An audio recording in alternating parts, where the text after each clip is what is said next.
ये कहानी है 1938 की। कैरली नाम के एक आदमी की हंगेरियन आर्मी में, और वो उस कंट्री का बेस्ट पिस्टल शूटर था।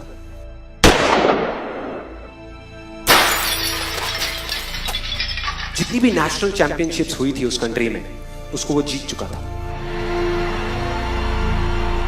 और सबको ऑलमोस्ट कंफर्म था कि 1940s में जो ओलंपिक्स होने वाले हैं उसमें गोल्ड मेडल केरली को ही मिलेगा। और उसने सालों से ट्रेनिंग करी थी। उसका एक ही सपना था, एक ही फोकस था कि मुझे अपने इस हाथ को दुनिया का बेस्ट शूटिंग हैंड बनाना है, बेस्ट बनाना है, बेस्ट बनाना है। और वो कामयाब हो गया, उसने बना लिया बेस्ट शूटिंग हैंड। सिर्फ 2 साल का फर्क था। 1938 में एक आर्मी का ट्रेनिंग कैंप चल रहा था। क्योंकि वो आर्मी में था तो एक एक्सीडेंट हो गया। उसके उसी हाथ में जिससे उसने गोल्ड मेडल जीतना था, उसमें एक हैंड ग्रेनेड फट गया और वो हाथ चला गया। जो उसका सपना था, जो फोकस था, सब खत्म।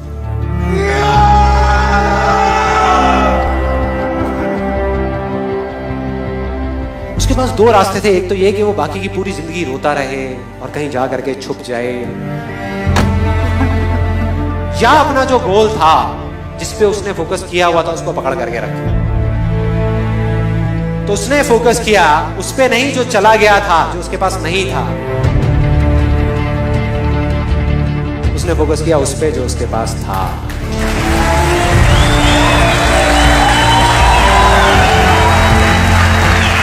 जो उसके पास था, और क्या था उसके पास में? एक लेफ्ट हैंड, एक ऐसा हाथ जिससे वो लिख तक नहीं सकता था। 1 महीने तक उसका हॉस्पिटल में इलाज चला इस हाथ के लिए, और सही 1 महीने बाद अपनी ट्रेनिंग शुरू कर दी इस हाथ की।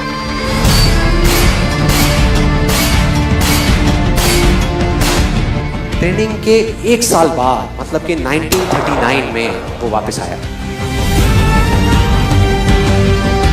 नेशनल चैंपियनशिप्स हो रही थी वहीं पे हंगरी में, और बाकी भी बहुत सारे पिस्टल शूटर्स थे वहां पर।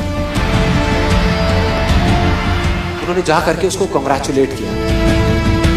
कहा कि यार देखो, ये होता है जज्बा, ये होती है स्पोर्ट्समैन स्पिरिट, कि इतना सब कुछ होने के बाद भी तुम यहां पर आए हो हमको देखने के लिए और हमारा हौसला बढ़ाने के लिए। किसी को नहीं पता था कि वो 1 साल से अपनी ट्रेनिंग कर रहा था लेफ्ट हैंड की। और उसने जवाब दिया, मैं यहां पर तुम्हारा हौसला बढ़ाने नहीं आया, तुम्हारे साथ कॉम्पीट करने आया हूं, तुमसे लड़ने आया हूं, तैयार हो जाओ। और कंपटीशन हुआ। बाकी सब वहां पर जितने भी लोग थे वो कॉम्पीट कर रहे थे अपने बेस्ट हैंड से। ये कॉम्पीट कर रहा था अपने ओनली हैंड से, ओनली हैंड से। कौन जीता? The man with the only hand, केरली जीत गया। लेकिन वो यहां नहीं रुका। उसका गोल क्लियर था कि मुझे इस हाथ को इस कंट्री का नहीं, इस पूरी दुनिया का बेस्ट शूटिंग हैंड बनाना है। उसने अपना सारा फोकस उठा करके डाला 1940 पे, जब ओलंपिक्स होने वाले थे। लेकिन 1940s के ओलंपिक्स कैंसिल हो गए वर्ल्ड वॉर की वजह से। –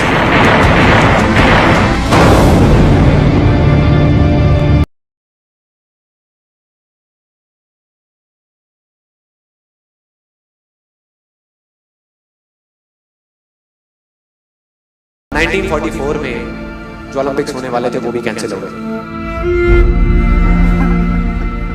वर्ल्ड वॉर की वजह से। फिर से कैंसिल।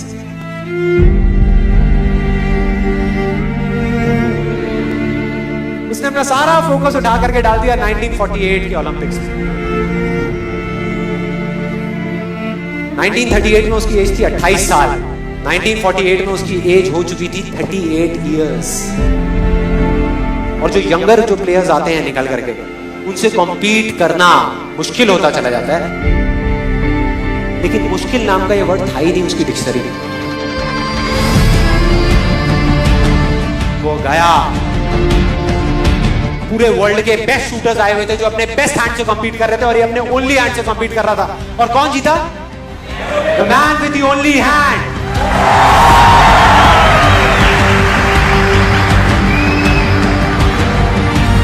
लेकिन वो तब भी नहीं रुका। 1952 ओलंपिक्स, दोबारा कॉम्पीट किया उसने, और इस बार गोल्ड मेडल कौन जीता? कैरल ली। 4 साल बाद दोबारा से, और पूरी की पूरी हिस्ट्री को बदल करके रख दिया ओलंपिक्स। इस पर्टिकुलर कंपटीशन में उससे पहले किसी भी एथलीट ने लगातार 2 गोल्ड मेडल्स नहीं जीते।